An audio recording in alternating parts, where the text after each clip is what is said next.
couple days ago, my kids were playing outside, and it was time for dinner. So my daughter was close, and she was closer, and I said, "Hey, honey, it's time for dinner. Go get your brother and tell him to come in." Now, you can imagine how this went. She runs away. I'm sitting on the couch. She comes back in 30 seconds later. "Daddy's not coming." So I recognize this situation and say, "Go tell him again. This time tell him Daddy says to come in right now." So she turns around, runs back out. They're 4 and 6, by the way. Best kids in the world. I love them to death. And my wife, they're my favorite people in the whole world. And so she ran out again, and this time both of them come back. What was the difference? He knew he didn't have to listen to his sister. But when she came bearing Dad's word and authority, it made a difference. There was parental authority. Same kid saying pretty much the same message. She just had authorization to bring a weight to that message. Like, hey, I'm not just saying this. Dad says it's time for dinner. A few days ago, I was driving on Parker Street, right near my house where I live, near Center Street. And as I was driving, it was late, and you could hear sirens coming behind us.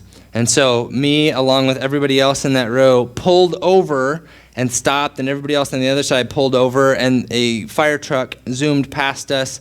And then as soon as we pulled out back in the lane, the traffic started moving again, another siren, and we all pulled over again, and one came again and just passed everybody. And as soon as we moved over, and at this point we just stopped, and there was another one coming, about 3 or 4 that just stopped traffic right in a row. And it was just interesting to me to watch how this happens. This happens every time this happens.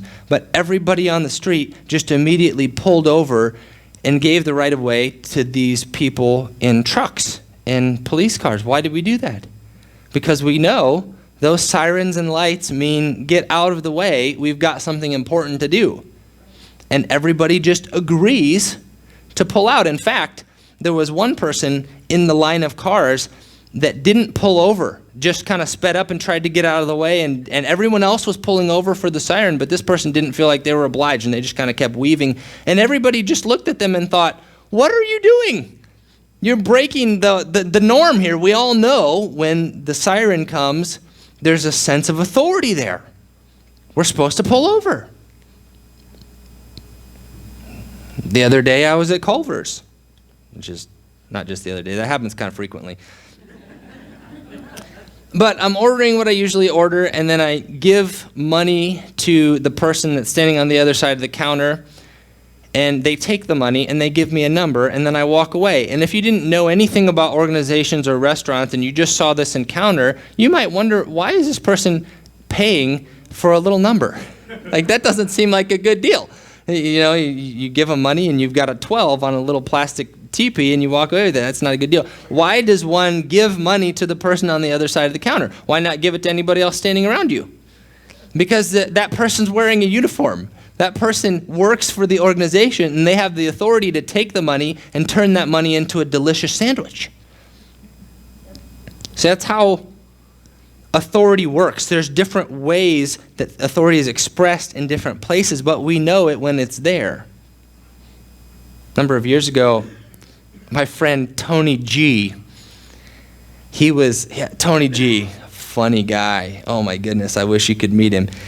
Tony G's a very animated guy. He's probably old enough to be my dad, and he's full of life. He's just always got a funny thing to say, and things are always happening. When he's around, the party starts moving.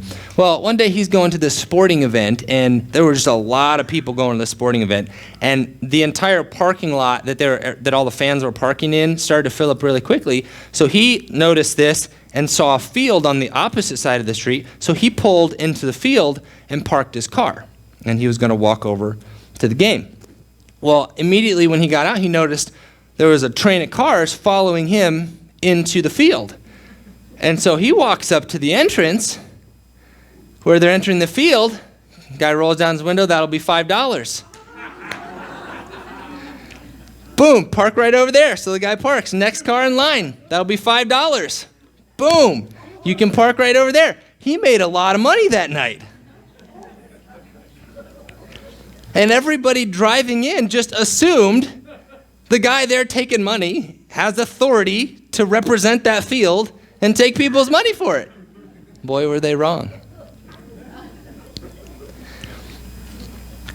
Every year around Halloween, I like to talk about a Halloween-y type of topic. Some years it's angels or demons or spiritual something or other. This year I want to talk about the subject of spiritual authority. Authority happens in a lot of different ways, and we are more quick to acknowledge it when there's a siren or a person in uniform, but I want to talk about the concept which is a little bit less clear to us probably than other kinds of authority. It's spiritual authority. You've got a half-page handout, and I'd encourage you to just kind of walk with me through this topic because it's something that is directly relevant to you if you are a follower of Jesus Christ. If you need one of those handouts and you missed it, just raise your hand until one of our ushers recognizes that your hand is raised and they'll bring one to you. I don't see any hands. I'd like to talk with you a little bit about this subject and just walk through a few questions. What is spiritual authority? What is it used for? How is it gained? How is it lost? First, the definition of authority in general, not just spiritual authority, but any authority, is defined as the power or right to give orders, make decisions, or enforce obedience. The power or right to give orders, make decisions, or enforce obedience. And we know there are authority figures in all kinds of ways in our life in lots of different places. The first principle I want to highlight about authority is that authority is recognized by most people. If you have a person in a position of authority, it's pretty common that almost everybody around them knows that they are in a position of authority. Your boss at work, if you work for the company, you probably know who's in charge, right? And so rarely is it the case that somebody has a lot of authority, but it's secret and nobody knows it. Usually we can recognize it, whether it's positional authority or whether it's just personal authority that carries no position with it. We know, even for a person who has no position but has a lot of authority, their word matters. Just the way that people interact with them is a little different. When they start talking, everybody else is quiet. When they want something done, it's a little bit different and things happen a little bit more quickly than if somebody else had said that needs to be done. Authority is generally recognized by the people around it. The second one is this: authority has a domain. Authority has a domain. In other words, there's some sort of parameter around a person's authority. You don't have ultimate authority. A fire truck may have the authority to turn on the lights and rush and speed to a place, and everybody knows they have to get to the side of the road, but they don't have the authority to pull you over for speeding and give you a speeding ticket, or they don't have the authority to take your money and give you a cheeseburger. There's domain authority related to that sphere, as well as certain limits to their authority. No, they don't have ultimate authority to anything they want within that region. Third principle about authority is that authority can be delegated. Authority is transferable. So somebody who has authority can actually pass it on just by virtue of delegating the authority. The other person doesn't even necessarily have to do anything to receive that authority. So, for example, if you were in charge of a department at work and you were going on vacation for a couple weeks, you could take your authority as the department head and say, while I'm gone, so-and-so is in charge. Treat them like you would treat me. Now, what did they do to earn that authority? Nothing. You just gave it to them. And it's amazing to watch how we respond to this. When somebody is delegated a certain amount of authority, we treat them with that level of authority. Even though nothing changed about this person, they just had delegated authority, and therefore the relationship changed. Authority can be delegated, which brings us to the next part. And this is the key, really, for understanding as a foundation of spiritual authority. All authority of any kind on our planet is delegated by Jesus. All authority of any kind is delegated by Jesus. He has authority in every domain, in every sphere, in every continent, in every kind of place that people find themselves in. So he delegates authority not just to individuals, although that's true, spiritual authority to Christians, but he also delegates authority into systems and processes like government. He delegates authority into the processes of government that people have and elect people to lead them. That power and authority to govern comes from Jesus. He delegates authority into business, into family relationships, into parents who have authority over their children, into church, into Christians who have spiritual authority. So all authority comes from Jesus. I want to highlight a few verses that just really talk about the nature of Christ's authority. Colossians 2:10 is the first. Colossians 2:10, it says, "In Christ you have been brought to fullness. Christ is the head over every power and authority." Paul's talking here global, cosmic. Christ is the head. He's in charge over every power and authority. Philippians 2:9 and 10 says, "Therefore God elevated Jesus to the place of highest honor and gave him the name that is above all other names." In other words, on the organizational chart, he's always at the top. His name is the highest. "And at the name of Jesus, every knee should bow in heaven and on earth and under earth." Did you catch that? That's like everywhere. Everywhere, everyone, every being that's alive will recognize and at one point or another bow the knee to the lordship of Jesus Christ, and every tongue declare that Jesus is Lord to the glory of God the Father. And then the famous one, Matthew 28:18, "All authority," Jesus said, "all authority in heaven and on earth has been given to me." Every kind of authority is delegated authority. We don't muster it up, and it is not inherently embedded into our government or organizational systems. It's Jesus' authority he delegates for us to use for his purposes. Next question is, what is spiritual authority for? Now, talking more specifically about spiritual authority, not government or civil authority or organizational authority or parental authority. What is spiritual authority for? I'd like to read to a few examples in the New Testament of when Jesus delegated his authority to others. First one is Luke 9:1. "One day Jesus called together his 12 disciples and gave them," listen to this language, "gave them power and authority." Isn't that interesting? He just took his authority and he delegated it on the 12. "Gave them power and authority to cast out all demons and heal all diseases." Luke 10:19 and 20. Jesus is talking to this time a bigger group of followers, and he said, "I have given you authority to trample on snakes and scorpions and to overcome all the power of the enemy. Nothing will harm you." He's clearly not talking about reptiles here. It's an imagery to talk about the power of the enemy, which he outright states, "I've given you authority to trample on snakes and scorpions, to overcome the power of the enemy." 2 Corinthians 10:8. Paul is talking about now his own spiritual authority as the planter of this church. He said, "I may seem to you like I'm boasting too much about the authority given to us by the Lord.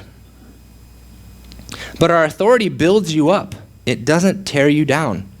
So I won't be ashamed of using my authority."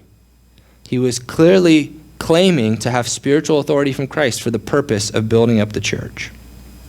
Romans 8:12 through 13. Different take on the use of spiritual authority. He's writing, "Dear brothers and sisters, you have no obligations whatsoever to your old sinful nature to do what it begs you to do." In other words, the obligation language is really an indebted language. You are not indebted. You owe nothing to your sinful desires to do what they tell you to do. "For if you keep following those desires, you are lost and you will perish. But if through the power of the Holy Spirit you crush it, kill it, and its evil deeds, you will live." Romans 8:12 and 13.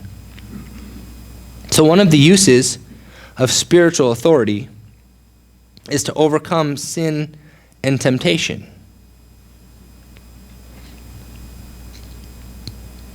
Perhaps there's a familiar area of your life where you feel like you have lost the battle to sin or temptation so regularly that you're pretty convinced it has authority over you? The voice of temptation may come in such a way that you feel like you've lost the battle before it even starts, that the bully has already claimed its territory and you're part of it, and you really can't stand against it. Paul would say, no, actually you have authority over that sinful nature. Not only do you not have to do what you're tempted to do that you know is wrong, you have the power to say no, but you have the power to declare a death sentence on that old sinful desire in your heart. You can actually crush it and kill it by the power of Jesus Christ. You have the power to stand up against and say no to temptation. Isn't that good news?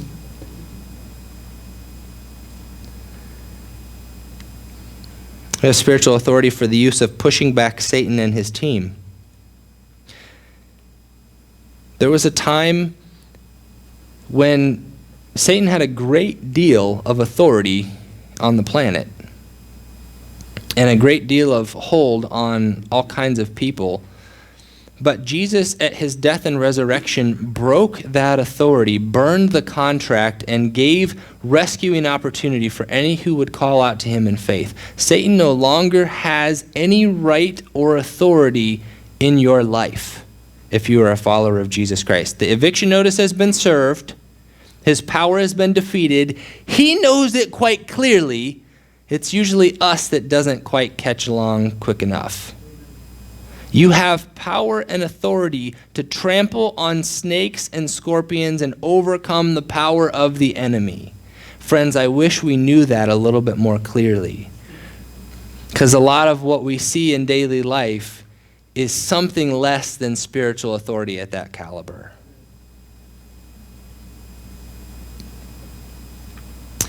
Third, spiritual authority to heal disease.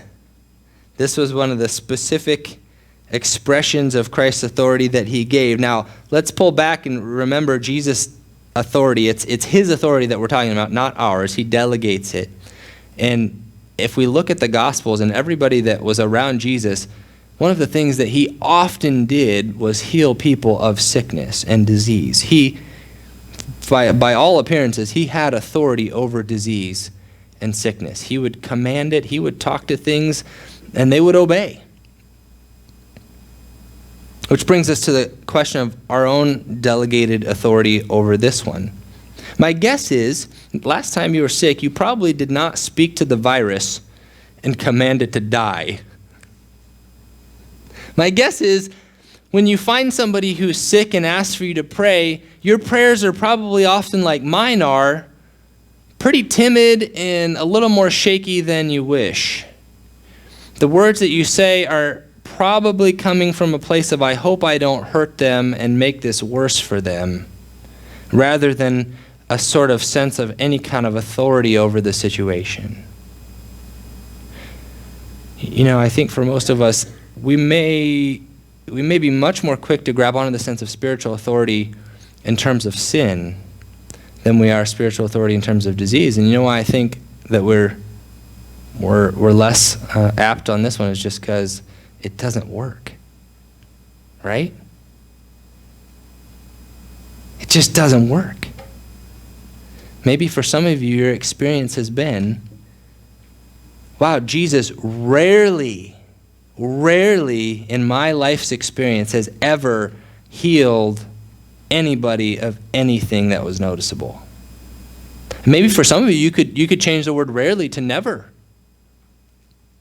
And I've seen all kinds of, you might have a history of experience with people demonstrating authority over sickness that just didn't work. There are a range of perspectives on how people interpret Jesus' spiritual authority over disease. And I'm not going to give you a nice clean one because I don't have a nice clean theology about it. But what I would encourage you to do is wrestle with it. I'd encourage you to wrestle with it with a few different sets of questions, because there's enough in the Bible to at least spark some serious curiosity. Jesus has that authority, and we believe that he delegates it to us in a number of ways. So maybe that childlike curiosity could rise up again. And there's enough inexperience sake, too, to cause an interest and a curiosity to ask. So perhaps instead of saying, does Jesus ever do this? Does he ever bring healing? Or why doesn't he heal or answer my prayers? We could flip the question, remembering that we're not talking about our authority at all. We're talking about his authority delegated to his people for his purposes, and ask questions like, to what extent has Jesus given me authority to bring his healing to people? To what extent do I and or my church have the divine permission, the right, the positional power to address healing for someone who is sick? In what ways could I express God's love and healing power to someone who is hurting emotionally, physically, mentally, spiritually? In what ways can I recognize how Jesus is leading me in a particular instance to be his agent, to be his representative, to carry his delegated authority into the situation? How would I recognize his voice? How could I respond to it? Those questions might bring out a little bit of a different approach when it comes to this concept of power over disease.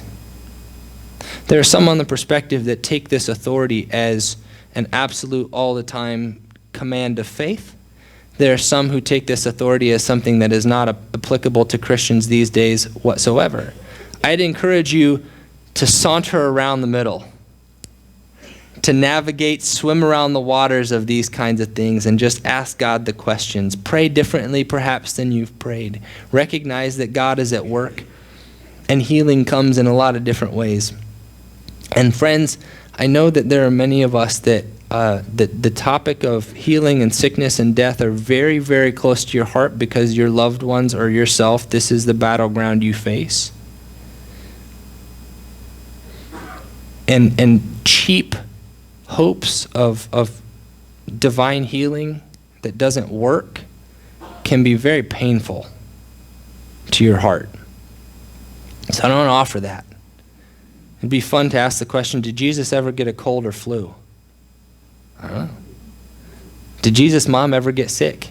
And did he let her sneeze for more than a day? I don't know. Did people who were hanging around Jesus ever get sick and die? Did the people who followed Jesus after he ascended to heaven ever deal with physical illness? Sure. Did Jesus heal everybody on the planet Earth when he was alive? No. There's a mystery to this that I don't want to simply try to unravel, but I'd love for you to ask the question and explore this and dive into it a little differently. But one thing I want you to keep in mind, wherever you are and whatever happens in the illness, you have, if not delegated authority, you at least have a bond to Jesus who is in charge of that illness and disease and death. He is in authority over the illness and over the disease and over the death that your loved one is facing, and it will lose the war. I want to remind you of this. The illness may have its moment, it may have its year, it may have its decade. The death may come at any time that you don't appreciate.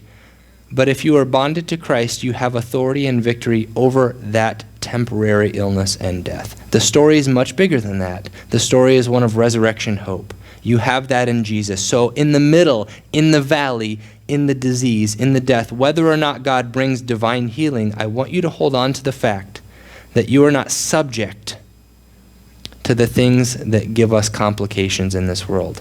Your soul does not have to bow underneath them. You have the ability to recognize that you are united with Christ.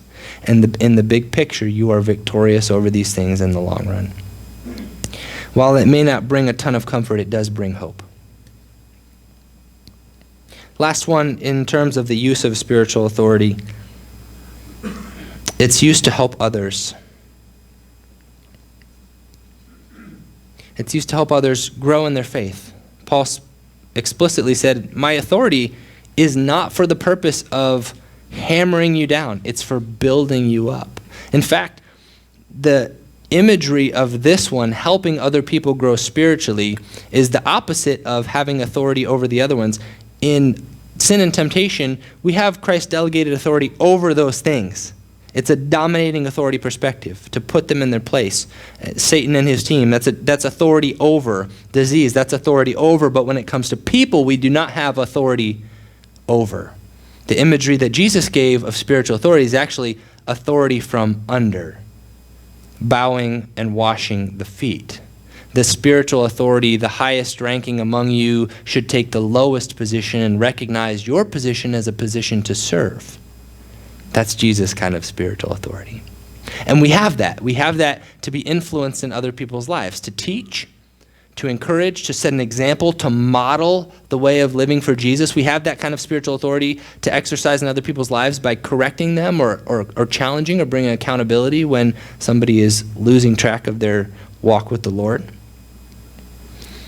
But let me remind us, this kind of spiritual authority can be exercised, but it cannot be enforced. We can exert and exercise that spiritual authority in someone's life to teach or to give guidance or wise counsel or even correction, but it cannot be enforced. That's not how spiritual authority works. We cannot grab them, put them in a chokehold, and tell them to submit to the way of Christ.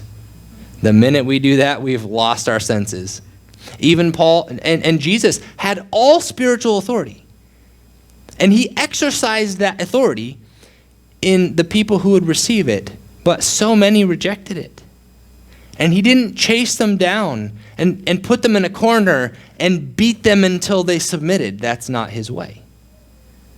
In Paul's church, when he's exercising the full extent of his spiritual authority with people who are living a rebellious life, he warned them, he taught them, he modeled it, he corrected them. But the final step was he didn't drag them into the city and have the church stone them. He didn't enforce it. He simply acknowledged that they have been handed over to Satan. That's who they're following, and so we're going to let that happen, and we're going to acknowledge that they've removed themselves from the fellowship and turn them over to, in his words, turn them over to Satan so that they can learn and hopefully be saved in their lost place.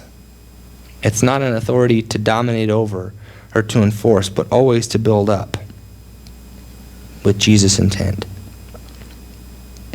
Last couple questions. How is spiritual authority gained?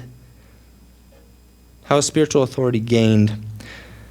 Three things. One, there are more, but three things. Submitting to authority. By submitting to authority. In his classic book called Spiritual Authority, Watchman Nee says, only those who are subject to authority can be in authority. Only those who are subject to authority can be in authority. First, we must recognize we are under the authority of Jesus Christ. It's actually his authority. And to the degree that we submit to his authority, we are putting ourselves in the position to receive spiritual authority to be used because it's his and it's to be used in his way. But it doesn't just stop with spiritual authority or Christ's authority.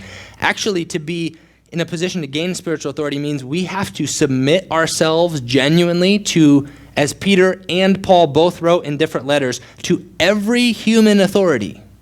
Submit yourself to every human authority. Government, parents.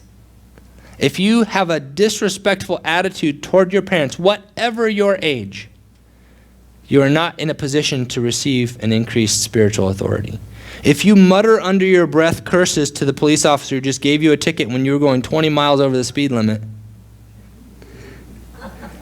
that is not putting yourself in a submitting position of authority that God has placed over top of you. If you have no use for and a rebellious, defiant, hatred, complaining type of attitude for elected leaders of any kind, you're not postured for Christ to give increased spiritual authority because first it is recognized by our ability to submit to authority, especially Christ. The second one is this. Getting closer to Jesus is a way that he increases spiritual authority. First of all, I'd like to ask if you can just imagine the person that you know who has the most spiritual authority you've ever seen somebody carry. Just picture that person in your mind. Whether or not they had position, it doesn't matter. But you knew, like, they were a spiritual powerhouse. They knew God. When they spoke, like, things happened. They spoke the truth. Their words had weight to them. Their life just had this gravitas, a character that was strong and influenced people when they didn't even do anything. Think of that person. That person did not gain more and more spiritual authority because they pursued spiritual authority. They pursued Jesus. And as we pursue a deeper relationship with Jesus, he gains trust in who we are and increases spiritual authority. The minute we pursue it for its own sake, we've already started backwards pedaling. One of the words that's translated authority in the New Testament in Greek is exousia, combination of ex and ousia. And basically, the word combination means out of being or out of nature or out of being who you are. And I like that imagery of spiritual authority being coming out of who we are. It's coming out of who you are. If there's not an integrity of life with Christ, who he is and who we are, spiritual authority is going to be decreased. And here's the last one of that question: how is it gained? Using the authority you already have. Using the spiritual authority you already have. Maybe you don't feel like you have a lot of spiritual authority. But to the best of your ability, recognizing where God has placed you and how he wants you to use that authority. Maybe he's nudged you to speak up in a group before and change the climate of that discussion and you've shied back. Maybe he's nudged you to pray differently and to take some authority over your home because it's going in a direction you know is not what God wants, but you haven't prayed and you haven't taken any of that authority on. Maybe he's nudged you to pray for somebody a little bit differently for healing than you have before, but you've shrunk back. Using the spiritual authority that we have is a stewardship principle from Jesus. To those who have, even more will be given.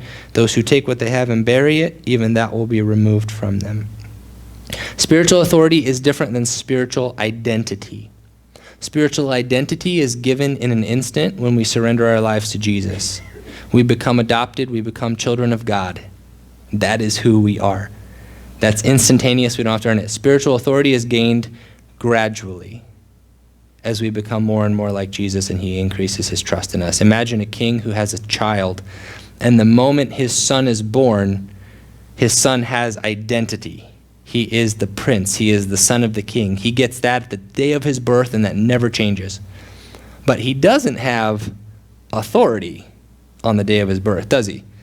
Like, he's not ruling the kingdom at age 1 or 5 or 7. As he grows in maturity, his authority increases until one day he actually has the authority of the king, even though he's had the identity all along. Last question. Can we lose spiritual authority and how? Sure, 2 possibilities. One is abusing it. When we use it for self-serving purposes, it's a surefire way to start leaking that authority. And 2 is fear. When we shrink back and we don't have the boldness to recognize that I'm not using my authority here. This isn't about what I want. I'm not exercising my will or decisions. I am a representative of what Jesus has sent me to do in this situation. That fear gets overcome. Anybody happen to know the national sport of Japan? Sumo. Wrestling. Now, I know that some of you don't. If I used the word sumo athlete, you probably would have a hard time imagining that. But these rikishi, as they're called, these sumo athletes are really incredible athletes, and this sport is a really unique sport. Now, these athletes train a lot, and part of their training regimen is a lot of food. They eat about, wait for it, 20,000 calories a day. when the average recommended calorie for a male is 2,000 to 2,500 calories a day. They eat 10 times as much. Now, I know for some of you, you're going, I think I found my dream sport right here. I like to eat. This I could do. Their diet and their exercise program, they're actually pretty incredible athletes, and they try to gain to a point of about 400 to 600 pounds. That's about the average sumo weight. And they step, when they're competing, they step into a ring that's about 15 feet in diameter, and the goal of the match is to get the other wrestler out of the ring. So if the other wrestler falls out of the ring, steps a foot out of the ring, or they're pushed out of the ring, you win. Or you could also win by having the opponent touch the ground with anything but their feet. So those are the objectives. Now the rules are pretty open. You can do a lot of things. You can't punch and kick, but you can do just about anything else. You can grab, you can throw, you can toss, if you can toss. I mean, you could toss, you can pick them up by whatever their loincloth thing is and throw them out of the ring. You can slap, shove, trip, do just about anything to get these opponents out of the ring. Now, could you imagine standing in a ring with a 600-pound athlete with one objective is to push you out of that ring? I mean, I don't know about you, but I'm not 600. I would fly out like a bird if I got tossed. Why are you talking about sumo wrestling? Because I think there's a sumo ring in a lot of our minds where this is exactly what's happening. Where there is an opponent that you feel like has far outweighed you in your mind, and the battle you're facing and the territory that it's trying to take, you just feel like you have no chance of keeping your footing on this territory. And the negativity that assaults you on a daily basis is pushing you right out of your ground and territory, and you're not sure how to stop it. For some of you, there is a sumo ring in your family where you have lost respect and your kids don't act the way you want them to act, and you feel like you're fighting an insurmountable opponent to gain respect or wisdom as a parent, to know what to do, to get the house back in order, and it's just chaos in the ring. For some of you, that's your marriage. For some of you, that's your workplace, where the environment and the culture of your work is clearly not how it would be run if Jesus was the boss, and people are at each other, the trust level's low, the stress level's really high, the priorities of life are way off track, and you're standing in the middle of this ring feeling like there's no way I can take on this kind of heavyweight opponent. For some of you, that's sin and temptation. The battle that you're facing, you just get pushed out again and again and again, and you feel like you've got no ground to stand on. I just want to remind you, when you stand in those rings, you are not standing on the authority of yourself. You are standing with the authority of Jesus Christ. You are standing with His weight, His power, His momentum. And some of these battles have already been won, friends. You have spiritual authority more than you recognize. You don't have to win things that He's already won. You just have to stand your ground, because the one who's in you is greater than the one who's in the world. After you've done everything, all you have to do is stand with what God's given you. I feel like we should stand right now. Do you? Let's stand.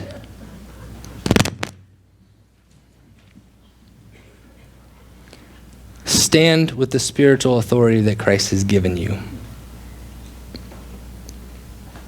I'm going to send us right from here, and I'd encourage you to meditate on these different ways of Christ giving His delegated spiritual authority, and to just ponder it, to wonder, what if I have more authority in this world than I realized? What if Jesus has things for me to do, rings He's called me into, fights He's got me in the middle of, not to be jetting it out of there or be tossed around, but to bring His purpose to the world.